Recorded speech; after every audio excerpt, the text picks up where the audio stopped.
That viral Croc footage isn't just cruelty. It's a haunting mirror of ecosystems collapsing.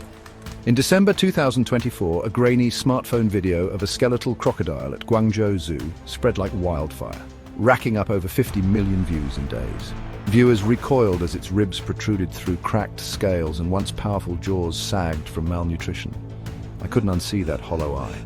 But this isn't merely a story of one neglected animal. It's a reflection of a planet in distress.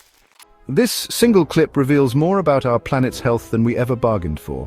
Internal documents leaked 2 months later exposed a 30% cut to reptile care budgets earlier that year, justified as operational realignments amid falling ticket sales.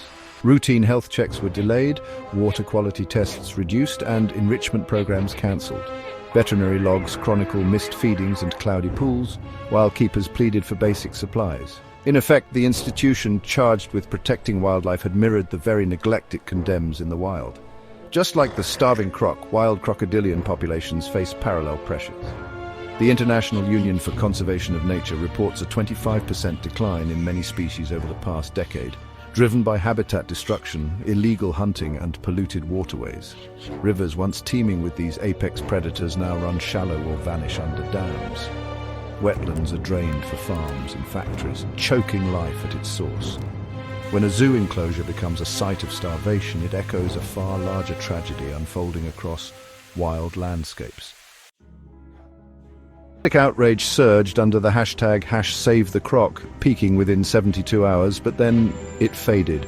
Online petitions calling for stricter welfare laws gathered only 15,000 signatures, far short of the 100,000 needed to trigger a review in China's National People's Congress. Social media storms offered hope for accountability, yet no meaningful policy changes followed. The viral moment slipped away, leaving the systemic crisis unaddressed and the crocodile's suffering a forgotten spectacle. How many more species will vanish before we act?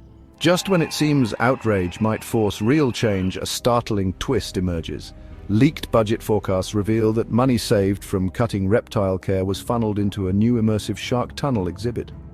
Funds that could have paid for fresh food, clean water systems, and veterinary staff instead underwrote the next viral attraction and gift shop surge. Entertainment value trumped animal welfare yet again. That revelation reframes the crocodile's hollowed form as emblematic of a global ecocide. When institutions prioritize short-term spectacle over long-term stewardship, they mirror the same forces devastating habitats worldwide: unchecked development, resource extraction, and nature's commodification. This crocodile's suffering isn't a one-off tragedy, it's a symptom of our broader failure to care for living ecosystems. It turns out that neglect in captivity and collapse in the wild share the same root, a worldview that sees nature as disposable.